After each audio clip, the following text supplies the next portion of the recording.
I'm Rob Licuria, Senior Editor at Gold Derby, here with Alaqua Cox. Um, Alaqua, first of all, when you were in Hawkeye, your acting debut, did you ever think that you would one day get your own show? Nope, never thought that. I never thought that would happen, but it actually happened.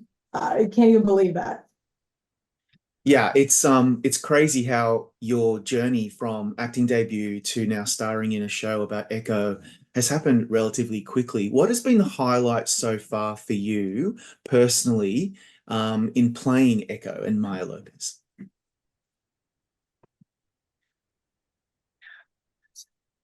The best highlight I would say as playing Maya is probably getting to work with all the Indigenous cast and using ASL the entirety of the show. It felt like I was home, especially working alongside the Indigenous cast. The Indigenous community is so underrepresented and we have such a small population. So it's nice to be able to interact with all the Indigenous cast on set during work and outside of work. Let's talk about them. What did you most value about being amongst so many amazing Indigenous actors, particularly people like Graham Greene and Tantu Cardinal? I remember growing up and watching some of them in their films, of course, and I remember thinking it's so rare to see a real a real Indigenous person portraying these roles. And it's so nice to be able to work with them on set. And it's even better that they were able to also incorporate sign when I was acting alongside of them. Graham was so funny. He actually learned ASL on his own for the role. And he was practicing, he would say in the car ride when he was driving to a store or something, he would come to a stoplight and he would start signing to himself. And then he would look at the other vehicle next to him and they would give him kind of a confusing, funny look because he was signing alone in a car by himself. I remember he told me that story. That was funny. But Graham is such a great person to work with. Yeah, it's really an honor to be able to work with all of the Indigenous cast, especially the legends. Graham, Tantu, and Tantu Cardinal, all of them. So at this point in time, what are your thoughts about how far we've come about representation in popular culture for Indigenous people, people with disabilities, and the deaf community? I feel like the representation is great. It's a lot of pressure, of course, that I'm feeling because I have a lot of communities to represent and advocate for. So it's a lot. And all of them are very underrepresented. So we need more representation on these kinds of big platforms to uplift our voices and tell our authentic stories. It's a lot of pressure, but at the same time, I feel empowered. I'm able to invite more diversity and inclusivity into this industry with this platform.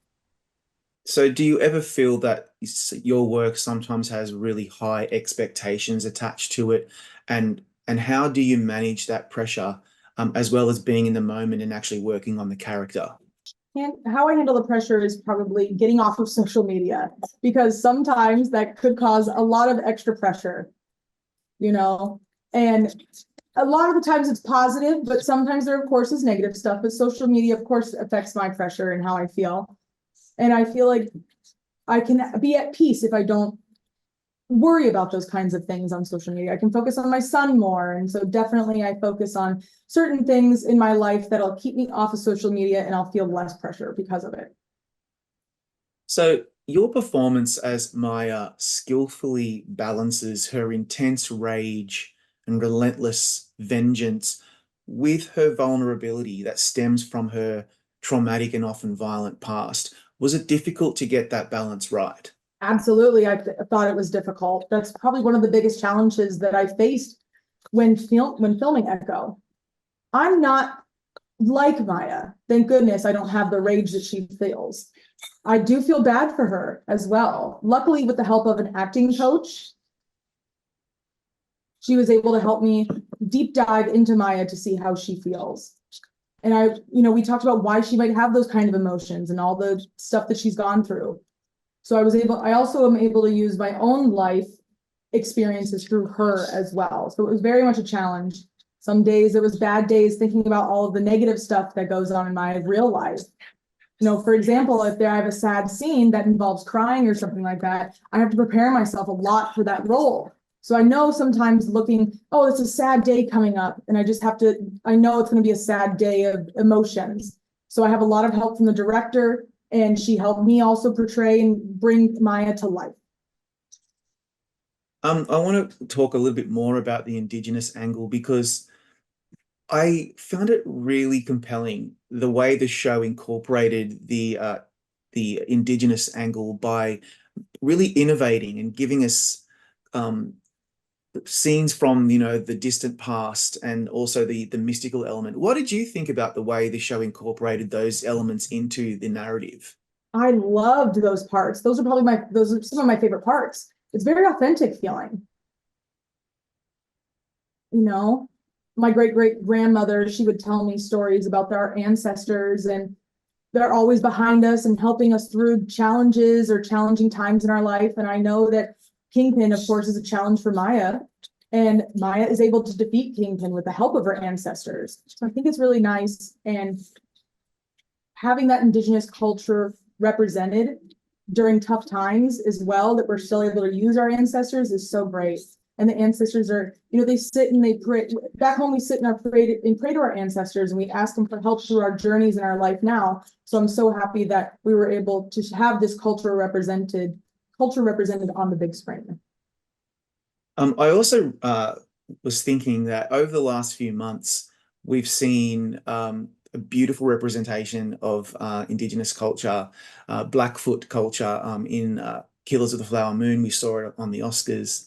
And then, of course, in the finale of Echo, we see this amazing depiction of the powwow that the Choctaw Nation were putting on for the town.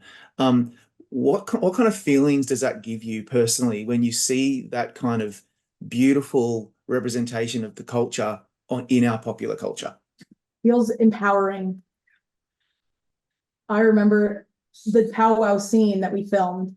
It was during the summer. It was August, I believe. It was in Atlanta, so it is so hot and humid in Atlanta.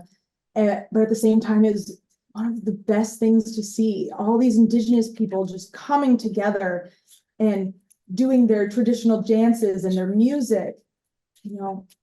We were able to meet new people as well, and it's so great. But also a fun fact, my grandma and my brother and sister were also as part of the background in those powwow scenes. So it was nice to have my actual family there too, but also meeting all those other Indigenous people. It felt very much like home, even though it was hot. It felt very much homey. And it was also very close to rap time. So it was nice to see the Choctaw Nation in collaboration with us and the show. It was just amazing that the MCU collaborated so deeply with the Choctaw Nation, and we had authentic representation of the nation on the screen. I just got to say, as a white Australian man, I find that stuff so beautiful to listen to and watch. I found it really breathtaking. I can't even imagine how it would feel for someone like yourself who has a similar background. So, yeah, it's amazing. Yeah, I appreciate that. And what about the fact that, you obviously your background is Menominee Mohican, you're playing someone who's from the Choctaw Nation. Did it take a lot of effort or time or preparation to make sure that you're being authentic to that particular tribe, that particular nation within the Indigenous community? I feel like there's a lot of similarities between tribes. Of course, each tribe has a different tradition, or they have their own, but I didn't have to do too much preparation. I grew up on a reservation myself, so I felt like it was very similar to other tribes that have their own powwows and traditions, but there wasn't a lot of deep dive preparation I had to do. That's good. So the role is obviously extremely physical. What was the most difficult or challenging part of your training during pre-production? Learning the choreography for sure, especially the daredevil scene, because the choreography had to keep going without stopping. It was a long choreographed fight scene, so that was probably really tough. But the stunt team, they helped me make it look good, and they never made me worry about anything. Yeah, the fight scenes are so beautifully choreographed, particularly the one with Echo and Daredevil. It was amazing to see that play out on screen. I was thinking then, Maya is such a badass. Does that mean after all that training and working and being part of this production that maybe Alaqua Cox has now become a bit of a badass? I think I'd be considered a badass, absolutely. That's good. I'm glad to hear it. Now, finally, the deaf community has really, I think, this has really resonated with them. Just like, for example, a few years ago when Coda won the Best Picture Oscar and Troy Kotsur won Best Supporting Actor. How do you feel about the deaf community getting more opportunities to be in productions where being deaf is not necessarily the story? It just so happens to be part of that person's journey. I feel so grateful to be a part of this generation where we are including diversity in all different aspects, and the deaf community as well can be so proud of this. Troy and the cast of Coda, it's such a challenging thing to have to be up against, but also having other cast members on set like Bonnie Devery, she learned ASL, and having ASL on set the entire time. Showing more American Sign Language on the screen just makes me so proud to be part of this generation. And I hope that this will continue and make more expanded opportunities for the deaf community. And finally, what's next for Echo, do you think? Oh gosh, I hope that she'll be able to do different kinds of roles more. So going back, I hope she was able to cross paths with other superheroes. Maybe the Avengers or maybe Daredevil. We'll just have to see what happens next. So fingers crossed that we'll get to see more of you in the MCU. Yes. Thank you for your time today, Alaqua. Congratulations on some beautiful work. And Oh, thank you so much. Thank you for having me.